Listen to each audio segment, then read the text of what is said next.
Olá! Seja muito bem-vindo e bem-vinda a mais essa nossa conversa. Sabe aquela sensação de estar se afogando em um mar de informação? De ter dezenas, talvez centenas de abas abertas no navegador, uma caixa de entrada de e-mails que nunca para de apitar e uma montanha de material para estudar que parece crescer a cada dia? Pois é. Eu quero começar dizendo uma coisa muito importante. Isso, muito provavelmente, não é falta de disciplina ou de organização da sua parte. Esse sentimento é, na verdade, um fenômeno real, com nome, sobrenome e uma base científica muito robusta, a sobrecarga informacional. E é sobre ela que a gente vai conversar hoje. Nesta nossa análise, nós vamos mergulhar fundo para desvendar como a nossa mente, essa máquina fantástica, lida com esse verdadeiro dilúvio digital. Vamos entender como a tecnologia muitas vezes explora as nossas limitações cognitivas e, o que é mais importante, como nós podemos, com base na ciência, começar a traçar um caminho para encontrar sabedoria no meio de todo esse caos. Para guiar nossa jornada, a gente vai seguir um roteiro bem estruturado. Primeiro, em Dilúvio Digital, vamos definir exatamente o que é o problema, dar nome aos bois. Depois, vamos mergulhar na mente sob pressão, onde a gente vai entender a ciência por trás da nossa sensação de esgotamento, usando um conceito chamado teoria da carga cognitiva.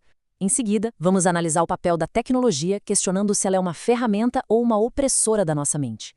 Com essa base, vamos ver como podemos aprender a aprender nesse novo cenário. Daí, a gente eleva a discussão para o nível social, entendendo a infodemia, a relação entre sobrecarga e desinformação. E para fechar, em Navegando o Caos, vamos buscar caminhos e estratégias práticas para encontrar equilíbrio e sabedoria. Vamos lá? Então, vamos começar indo direto ao coração do problema. Essa sensação de sobrecarga, de estar sempre correndo atrás, de nunca dar conta de tudo, ela é real, ela é palpável e, felizmente, ela é muito estudada. Nesta primeira parte da nossa conversa, o nosso objetivo é transformar essa experiência, que muitas vezes é angustiante e solitária, em um conceito claro, objetivo. A gente precisa entender o paradoxo do nosso tempo. Por que ter acesso a literalmente todo o conhecimento do mundo pode, ao invés de nos fortalecer, nos deixar mais confusos, ansiosos e até paralisados? Pensa comigo. Na última vez que você teve que se preparar para uma semana de provas importantes, ou para o vestibular, para o Enem, a quantidade de recursos disponíveis é gigantesca. São videoaulas, PDFs, artigos, resumos de colegas, listas de exercícios, e tudo parece absolutamente importante, tudo parece urgente. Qual é o resultado disso na prática? Muitas vezes, em vez de um estudo focado e produtivo, o que a gente sente é uma ansiedade que paralisa. A mente parece que trava, sabe? Fica completamente incapaz de decidir qual é o primeiro passo, por onde começar. Essa experiência, que parece tão pessoal, tão individual, é na verdade um sintoma universal de um problema muito maior que afeta toda a nossa geração. E validar esse sentimento, entender que não é uma falha sua, é o primeiro e mais crucial passo para a gente conseguir entender e finalmente superar esse desafio. A ciência, então, dá um nome técnico para essa nossa experiência: sobrecarga informacional, que a gente vai chamar aqui de SI. E a definição de David Baldwin e Lynn Robinson, que são dois dos maiores pesquisadores nessa área, é simplesmente perfeita. Preste atenção na sutileza e na força dessa definição. O problema não é o lixo informacional, a informação irrelevante. O problema é o excesso de informação relevante e potencialmente útil. É justamente porque tudo parece importante que a gente não consegue priorizar, não consegue focar. A informação que deveria ser a nossa maior aliada no aprendizado e na vida se transforma numa barreira, num obstáculo. Ela deixa de ser um auxílio para se tornar um fardo que, como os próprios autores apontam, prejudica o nosso uso eficiente e eficaz da informação, gerando uma profunda sensação de perda de controle sobre o nosso próprio processo de conhecimento. E olha que interessante. Embora pareça um problema supermoderno, nascido com a internet, a preocupação com o excesso de informação é, na verdade, bem antiga. Décadas antes do primeiro site entrar no ar, lá nos anos 50, cientistas como o psicólogo George Miller já estavam estudando os limites fundamentais do nosso cérebro para processar informação. Nos anos 70, pesquisadoras como Brenda Dervin já criticavam de forma contundente essa ideia, que ainda hoje é muito comum, de que mais informação é sempre melhor. O que mudou então? Não foi a natureza do problema, mas a sua escala. A era digital pegou essa fagulha de preocupação e a transformou num verdadeiro incêndio global com uma velocidade, um volume e uma onipresença de informação que a humanidade, em toda a sua história, nunca tinha visto antes.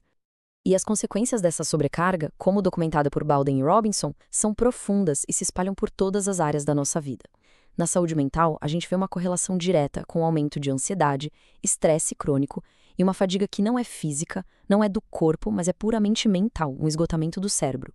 No nosso desempenho, seja nos estudos ou no trabalho, a CI se manifesta como procrastinação, aquela vontade de adiar porque a tarefa parece grande demais, e uma paralisia na tomada de decisão.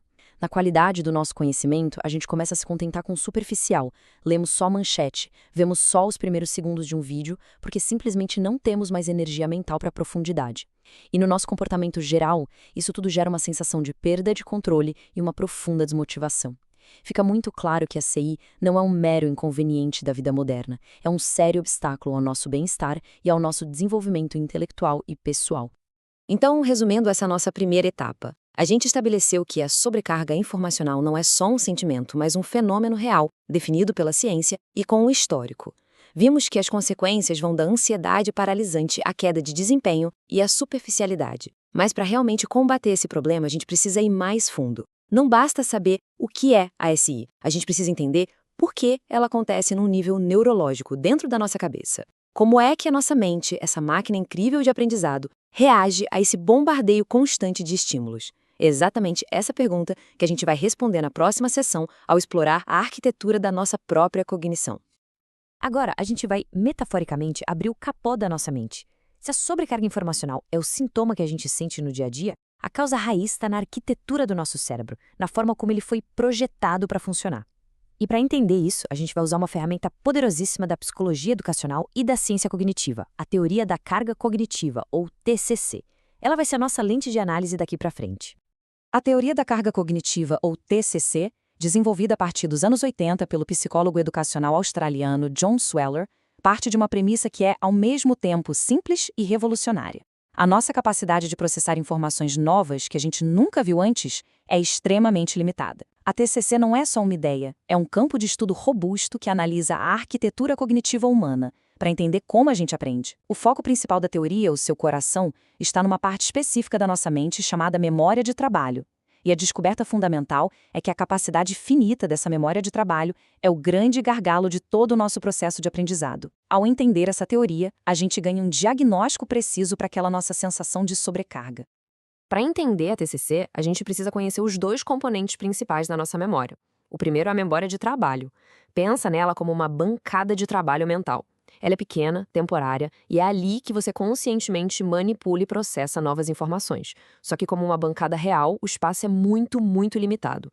Estudos de Sweller, que se basearam nos trabalhos pioneiros de George Miller, indicam que a gente só consegue lidar com uns 3 a 4 novos elementos de informação de uma só vez e por no máximo 20 segundos. Se algo não for processado ou conectado com o que já sabemos nesse tempo, simplesmente se perde, evapora. Em total contraste, a gente tem a memória de longo prazo. Pensa nela como uma biblioteca gigantesca, vasta e perfeitamente organizada. A capacidade dela é, para todos os efeitos, ilimitada. E ela não guarda informações soltas, ela armazena esquemas, que são como estruturas de conhecimento, redes que conectam conceitos. Aprender, na essência, é o processo de construir esses esquemas e transferi-los da pequena e temporária bancada de trabalho para a vasta e permanente biblioteca. A TCC nos diz que toda tarefa de aprendizado impõe uma carga na nossa bancada de trabalho. E essa carga se divide em 3 tipos. A carga intrínseca é a dificuldade do próprio assunto. Aprender física quântica é inerentemente mais complexo que aprender a somar. A carga estranha, e este é o grande insight da teoria, é o lixo mental. É a energia que a gente gasta não com conteúdo, mas com design ruim, um professor que explica de forma confusa, um site cheio de anúncios, uma notificação que pisca. Por fim, a carga relevante é o esforço produtivo, é o trabalho mental de verdade, de construir aqueles esquemas. A meta de qualquer aprendizado eficaz se torna óbvia. A gente precisa minimizar ou eliminar a carga estranha para que toda a nossa preciosa e limitada energia mental possa ser usada onde realmente importa, na carga relevante. Com isso, a gente encerra essa nossa análise da mente sob pressão. E o que a gente aprendeu aqui é transformador. A TCC nos dá um vocabulário técnico e preciso para descrever nossa experiência. Aquela sensação de estar afogado ou paralisado tem um nome. É a sua memória de trabalho, a sua bancada, excedendo a capacidade. E na maioria das vezes, o grande culpado não é a complexidade do conteúdo, a carga intrínseca, mas o lixo mental imposto por distrações e, principalmente, pela má apresentação da informação, a carga estranha. Agora, armados com esses conceitos, memória de trabalho, memória de longo prazo, carga intrínseca, estranha e irrelevante, nós temos as ferramentas para analisar o mundo digital ao nosso redor. E é exatamente isso que faremos a seguir. Bem-vindos à terceira parte da nossa análise. Agora que a gente já entende os limites da nossa cognição graças à teoria da carga cognitiva, vamos usar essa lente poderosa para examinar o principal agente da sobrecarga em nossas vidas, a tecnologia digital. Cada aplicativo que a gente usa, cada site que a gente visita, cada sistema com o qual interagimos no dia a dia tem um design. E esse design pode nos ajudar a aprender e a focar, ou pode nos atrapalhar, nos sobrecarregar. Nesta sessão, vamos aplicar o framework da TCC para entender, de forma crítica e bem prática, como as ferramentas digitais que amamos podem paradoxalmente se tornar opressoras da nossa mente. A ciência confirma de forma muito clara o que a gente já sente na pele. Mais tecnologia não significa necessariamente mais produtividade. Um estudo fundamental na área, de Karl Wisniewski e Lu, de 2010, encontrou uma correlação inversa muito clara. À medida que a sobrecarga imposta pela tecnologia aumenta, a nossa produtividade real diminui. É um paradoxo, né? Muitas vezes, as ferramentas que foram criadas para nos ajudar a sermos mais eficientes acabam, na prática, nos sabotando, consumindo nossa atenção e nossa energia mental. Essa citação do mesmo estudo é brilhante, porque ela aponta para a complexidade do problema no mundo de hoje. A sobrecarga não vem apenas do conteúdo que a gente consome, a informação. Ela se funde com a sobrecarga que vem das interrupções constantes, a comunicação. Pensa no seu dia típico. Você está tentando ler um artigo importante para a faculdade. Isso é carga informacional. Mas a cada 2 minutos chega uma notificação do WhatsApp, um novo e-mail, um alerta de rede social. Isso é carga comunicacional. Cada interrupção dessa, por menor que seja, força sua memória de trabalho a trocar de contexto, a largar o que estava fazendo e focar em outra coisa. Esse troca-troca consome uma energia cognitiva preciosa e aumenta drasticamente a carga estranha.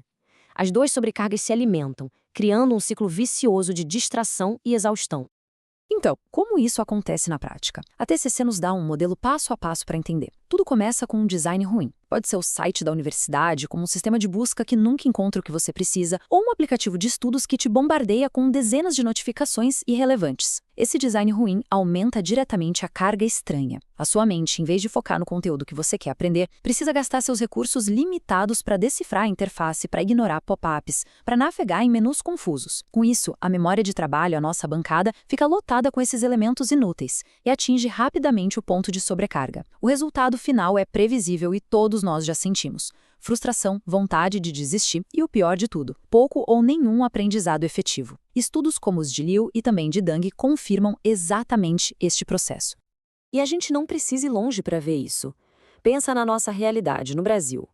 Quem aqui nunca se perdeu numa thread, numa corrente de e-mail corporativo com dezenas de respostas, tentando encontrar informação original lá no começo?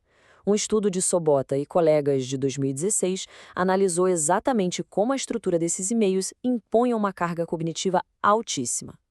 Pensa nos grupos de família no WhatsApp, com aquele fluxo interminável de mensagens, vídeos, figurinhas de bom dia, onde informações importantes se perdem no meio do ruído.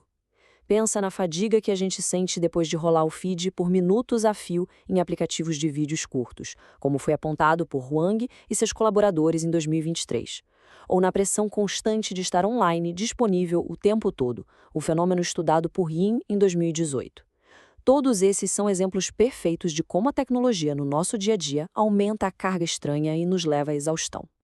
A conclusão dessa sessão é um ponto absolutamente crucial. A tecnologia não é uma força neutra. Cada escolha de design, cada cor de botão, cada sistema de notificação, tudo isso foi projetado com uma intenção. E esses designs têm um impacto direto e mensurável na nossa capacidade cognitiva. A grande notícia é que a teoria da carga cognitiva nos dá o poder de enxergar essa dinâmica. Ela nos dá um óculos para ver o mundo digital de uma forma diferente. E isso nos empodera, nos tira da posição de usuários passivos e nos transforma em arquitetos da nossa própria atenção, capazes de escolher ferramentas que servem à nossa mente e não o contrário. Bom, depois de analisar como a tecnologia pode nos sobrecarregar, vamos agora mudar o foco para uma aplicação extremamente positiva e prática de todo esse conhecimento: a educação. Se a TCC nos ajuda a diagnosticar o problema, ela também nos oferece a cura, ou pelo menos o tratamento.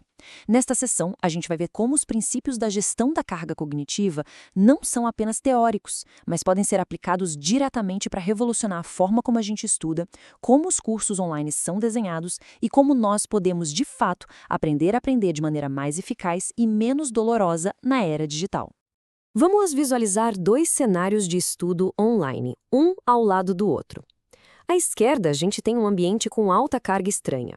É aquela plataforma de ensino à distância confusa, com menus por todo lado, são aqueles blocos de texto gigantes sem formatação, são múltiplas fontes de informação jogadas de qualquer jeito, sem um guia claro, são fóruns de discussão caóticos, o resultado? Frustração, ansiedade e um aprendizado muito superficial. Agora, olha para a direita. A gente vê o mesmo conteúdo, mas otimizado pelos princípios da TCC. A plataforma tem um design limpo, minimalista. A informação é segmentada, ou seja, dividida em partes menores e mais digeríveis. Há um foco claro nos conceitos-chave. As instruções são claras, passo a passo. O resultado é completamente diferente. O estudante se sente mais confiante, menos sobrecarregado e o aprendizado se torna mais profundo e duradouro. Pesquisas de Shen, Pedersen e Murphy, e mais recentemente de Hatnayaka, demonstram exatamente essa diferença abissal de resultados. E esta citação de Shen, Pedersen e Murphy nos leva a um dos pilares da aplicação da TCC na educação. O conhecimento que a gente já tem, o conhecimento prévio, funciona como uma espécie de cola mental para novas informações. Quando a gente já possui um esquema sobre um assunto na nossa memória de longo prazo, na nossa biblioteca, qualquer nova informação relacionada a ele é rapidamente conectada. Com isso, a nossa mente não precisa mais lidar com 4 peças de Lego soltas e tentar entender o que fazer com elas. Ela pode simplesmente encaixar uma única peça grande que já conhece. Esse processo libera uma capacidade mental enorme na memória de trabalho, permitindo um aprendizado mais complexo e profundo. A aplicabilidade da TCC na educação superior é vasta e impressionante. Na enfermagem, por exemplo, como mostrou o estudo de Kyler, simplificar a forma como se ensina a farmacologia, um assunto super denso, reduz a sobrecarga e melhora a retenção. Na medicina, Hawkins e sua equipe usaram simulações para ajudar estudantes a construir esquemas mentais para a prática clínica, um ambiente de altíssima carga cognitiva. Na engenharia, o estudo de Hatnayaka demonstrou que oferecer materiais online antes das aulas de laboratório diminui a carga cognitiva durante a prática, permitindo que os alunos foquem no que realmente importa. E até no design, como aponta a Frey, técnicas de fragmentação de conteúdo ajudam a gerenciar a complexidade de grandes projetos. Em todos esses casos, o princípio é exatamente o mesmo: gerenciar a carga para otimizar o aprendizado. Concluindo esta sessão, a grande lição aqui é uma verdadeira mudança de paradigma. Aprender não é um ato bruto de força, de tentar empurrar o máximo de conteúdo para dentro do cérebro o mais rápido possível. É um processo delicado, quase cirúrgico, que depende fundamentalmente de como a informação é estruturada e apresentada à nossa arquitetura cognitiva.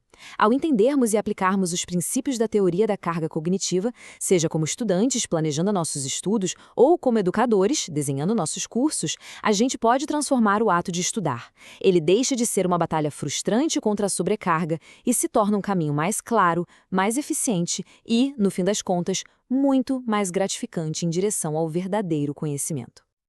Agora, a gente vai elevar a nossa análise do nível individual para o coletivo, para o social.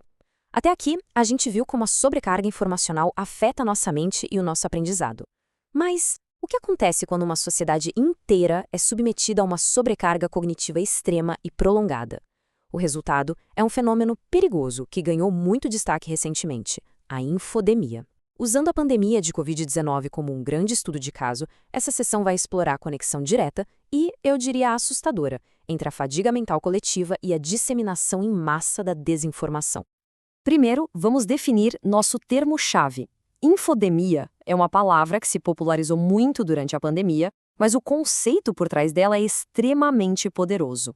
Ela descreve não apenas um grande volume de informação, mas uma mistura caótica de informações precisas e imprecisas, verdade e mentira, tudo junto e misturado.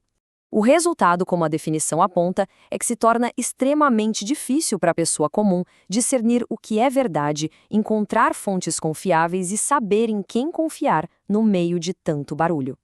É o ruído informacional elevado a um nível que literalmente paralisa a capacidade de julgamento de uma sociedade. A teoria da carga cognitiva nos oferece uma explicação psicológica devastadoramente clara para o porquê da infodemia ser o terreno fértil perfeito para a desinformação. Vamos seguir os passos desse ciclo vicioso. Primeiro, a infodemia. Durante a pandemia, fomos bombardeados com o excesso de informações novas, complexas e muitas vezes contraditórias. Isso gerou uma imensa sobrecarga cognitiva em toda a população. E aqui vem o passo crítico, a redução da verificação. Quando a nossa capacidade cognitiva está esgotada, a última coisa que a gente tem energia para fazer é o trabalho difícil de checar fontes, comparar informações. A probabilidade de simplesmente aceitar a informação como ela vem aumenta drasticamente. O resultado final é o compartilhamento impulsivo. Cansadas, ansiosas e estressadas, as pessoas compartilham informações, muitas vezes falsas, sem uma análise crítica, quase como um reflexo. Pesquisadores como Lato e a PUC documentaram precisamente este ciclo. E a pesquisa quantitativa confirma essa lógica de forma impressionante. Esse gráfico, que é baseado num estudo de APUC e seus colaboradores de 2022, mostra que o fator mais significativo, a maior fatia do bolo, que leva ao compartilhamento de desinformação, é a própria sobrecarga informacional. Em seguida vem a fadiga e a tensão, que são as consequências diretas da sobrecarga. O que isso nos diz? Que a desinformação se espalha, muitas vezes, não porque as pessoas são mal intencionadas ou ignorantes, mas simplesmente porque elas estão mentalmente exaustas. A fadiga cognitiva é o portão de entrada para a falsidade no nosso cérebro. Essa citação do mesmo estudo é talvez uma das mais impactantes e humildes de toda a nossa análise. Ela derruba por terra aquela ideia arrogante de que ser inteligente ou ter um alto nível de educação é uma vacina contra a desinformação. O estudo de APUC descobriu que, embora pessoas com maior capacidade cognitiva fossem, em geral, menos propensas a compartilhar desinformação, essa vantagem simplesmente desaparecia quando elas estavam sob o efeito da fadiga informacional. Em outras palavras, não importa o quão inteligente ou crítico alguém seja, se a sua mente estiver esgotada pela sobrecarga, a sua vulnerabilidade a notícias falsas aumenta drasticamente. Isso nos ensina que a luta contra a desinformação não é uma questão de QI, mas sim de bem-estar cognitivo. Ao final desta sessão, a conclusão é sóbria, mas fundamental. A batalha contra a mentira no século XXI não se trava apenas no campo dos fatos e da checagem. É, antes de tudo, uma batalha pela nossa atenção e pela saúde da nossa capacidade cognitiva. Em um mundo cujo modelo de negócio muitas vezes lucra com a nossa exaustão, escolher proteger nossa mente da sobrecarga deixa de ser apenas uma questão de produtividade pessoal ou bem-estar. Torna-se um ato de profunda responsabilidade cívica e espiritual. Proteger a nossa mente é proteger a clareza do debate público e a saúde da nossa democracia. Depois de diagnosticar o problema em profundidade, entender seus mecanismos cognitivos e analisar suas graves consequências sociais, a gente chega à nossa sessão final, a busca por soluções. E a ideia aqui não é terminar com uma nota de pessimismo, mas sim de capacitação. A mesma ciência que nos ajuda a entender o problema também nos oferece caminhos, estratégias para navegar neste caos informacional. Nessa última parte da nossa conversa, vamos explorar algumas estratégias práticas para desenvolver uma relação mais saudável, intencional e, por que não, mais sábia com a informação. A ciência aponta para alguns caminhos importantes. O primeiro é a gente se tornar um curador ativo, e não apenas um consumidor passivo de informação. Isso envolve a filtragem ativa e a atenção seletiva.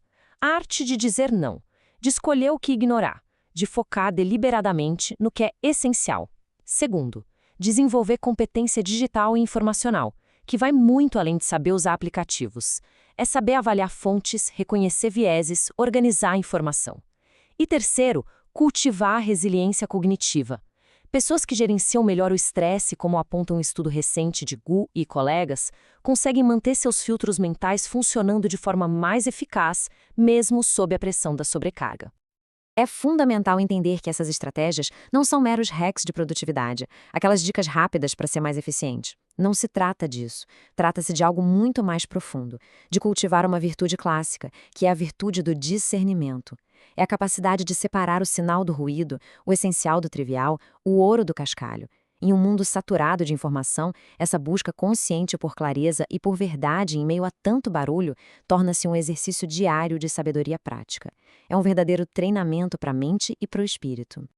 E essa citação, que foi retirada do próprio artigo que fundamentou grande parte da nossa análise, amarra perfeitamente toda a nossa discussão de hoje. A união da teoria da carga cognitiva com o estudo da sobrecarga informacional é o que nos permite ter essa compreensão mais profunda dos nossos desafios. A SI nos mostra o quê? O problema do excesso. A TCC nos mostra o porquê, os limites intransponíveis da nossa arquitetura mental. Juntas, essas duas teorias nos dão um mapa completo do terreno e, mais importante, as ferramentas para construir um caminho através dele. E assim, a gente conclui a nossa jornada. Começamos com aquela sensação de afogamento e terminamos com o chamado à sabedoria. A pergunta que fica, e que eu quero deixar para nossa reflexão, não é mais como consumir mais informação. A pergunta que realmente importa agora é como podemos, individualmente e como sociedade, cultivar as práticas e as virtudes necessárias para transformar informação em conhecimento e conhecimento em verdadeira sabedoria?